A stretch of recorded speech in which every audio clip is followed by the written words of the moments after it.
Welcome to another Down the Rabbit Hole video, and I wanted to ask a community question. I haven't done this in a while, primarily because the last one I asked, which was about did you buy anything so it would go up in value, all I got was a resounding no from everybody, and that was the end of that. So I thought, I'm going to take a break from doing community questions. Answer them with VRs, sure, but I'm not going to ask any. But this one is one that kind of was on my mind recently, and I thought, yeah, I'm gonna ask, what videos of yours ended up on the cutting room floor? Now, this one is one of mine. It's a pot noodle video, obviously, and it was one of the first food video tasting things that I'd ever done. What had happened was I was in the local British store where I've had Iron Brew and all that other kind of stuff, and they had pot noodle sitting on the shelf, and I was like, hey, yeah, I remember pot noodle because I lived in Britain in the 80s, and I remember it being really, really bad.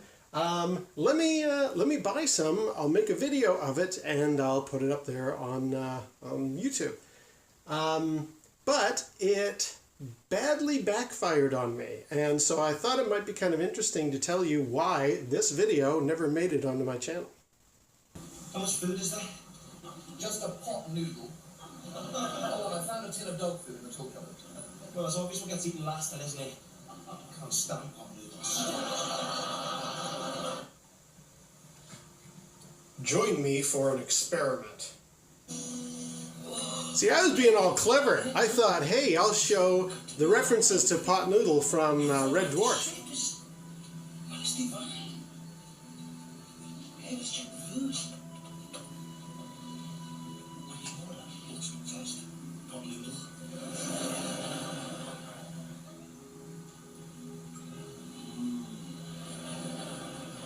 I'll tell you one thing.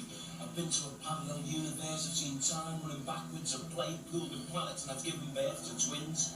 I never thought in my entire life I'd taste an egg and pot noodle.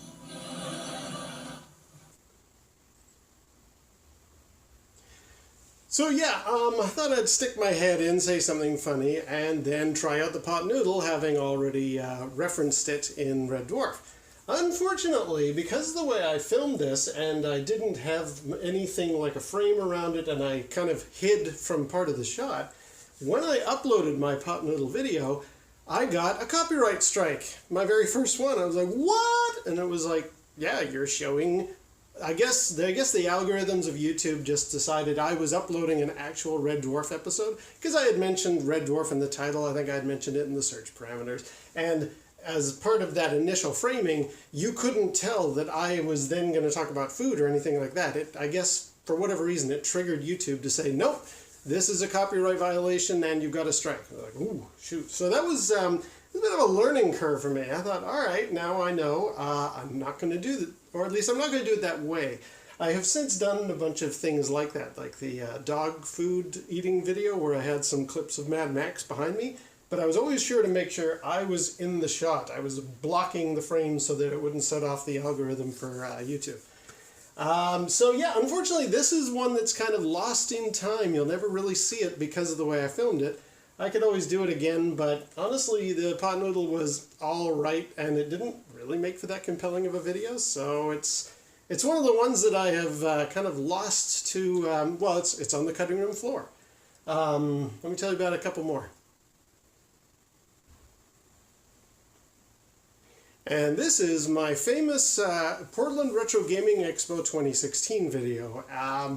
I say famous because I actually never got this uploaded, and I'll tell you in a moment why. But I was having a lot of frustration with that, and it was around October, and I just thought, okay, I'm not going to bother trying to get this video up. Instead, I don't know, I'll talk about Alien 3 instead, and wow, has that video ever blown up. There's a lot of people that love Alien 3. But all of them who are watching must be wondering, why is it going on about Portland Retro Gaming Expo 2016? Because I'm all like, it was a nightmare. Why was it a nightmare? Well, I had all my footage, and I dragged it onto the hard drive of the machine to do all the editing and the uploading and all that kind of stuff. And I think the amount of footage I had must have been maxing out the available space cacheable for my video editing software to actually complete making the final version of the film, because I tried rendering it once and at 75% it crapped out. So I thought, all right, I'll cut some bits out. So then I rendered it again, and it crapped out about 90%. I was like, okay, I'll really cut a lot of the good stuff out. And each time I'm like redoing the voiceover and all this kind of stuff. It ended up taking me hours and hours and hours. And on the fourth attempt, I think, where I was kind of running out of the creative juices to do this anymore, it crapped out at 98%. And I was just like, okay, I give up. I'm done. I'm never going to show my Portland Retro Gaming Expo footage. All the raw stuff exists. That's what you're looking at right now.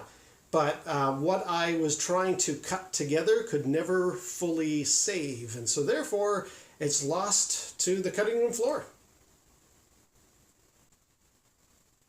And the final video doesn't even exist, really. Or at least about half of the footage got done, and then something went wrong, and I just threw it all away, much like the Portland footage. I had seen on a website you could buy various interesting foodstuffs, and I thought, again, like the pot noodle, this might make an interesting video. What I saw was somebody made spaghetti in 1 meter long length. And I thought, why? And then I thought that would be kind of strange to try and eat spaghetti that is an entire meter in length. And I thought to myself, okay, you know what, let's do that. Let's order it and try it out for the video. Unfortunately, I couldn't really order it. There's something weird about getting food shipped to Canada. I guess it has to pass food inspection agencies and stuff. So there was nowhere available that I could get this meter-long spaghetti and have it shipped to Canada. And then I thought, well, okay, why don't we make pasta and we'll cut meter-long lengths of the stuff to make it into spaghetti. On my recent Vitamix video, you might have noticed just behind it there's actually a KitchenAid maker and KitchenAid mixer. For that, we've actually got these spaghetti pasta rollers. And basically, once you make your pasta, you would put this thing onto the front of the KitchenAid and you'd roll the pasta out and these long stringy bits of spaghetti would come down. And we made really long pieces of pasta, like 1 meter long. I thought, okay, let's put it in here and we'll make our pasta and I'll do a video about it and try and see what it's like swirling 1 meter long pieces of spaghetti. Unfortunately, these things don't really cut to the degree that we need it to work. I mean, we fed everything through and it came out, but it didn't come out as like individual pieces of spaghetti. It was more like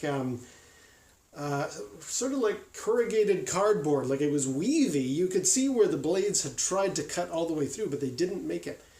So we re-rolled the pasta, we tried it again, we reset, there's 3 different sizes of these things, and we tried the one that was the most close with the blades. Each time, it just came out as corrugated cardboard, like as far as that wavy shape, or like a Ruffles potato chip. It never actually separated, so we didn't have long, stringy pieces of spaghetti. And we'd been working on this thing all day, and my wife was just like, well, we could try this and we could try that. And I just, much like the Portland video, I just thought, no, you know what, I'm done. Let's throw away the footage, and that one will just end up on the cutting room floor. So yeah, there are my 3 videos that ended up on the cutting room floor, and why. I thought it might be kind of interesting to ask out to the community, do you have any similar stories to tell about any of your videos? Did you have something that just at the last minute you had to pull the plug and say, that's it, this is never going to work, and what was the story behind it? I hope I get some responses to this. Anyway, until next time, we'll see you down the rabbit hole.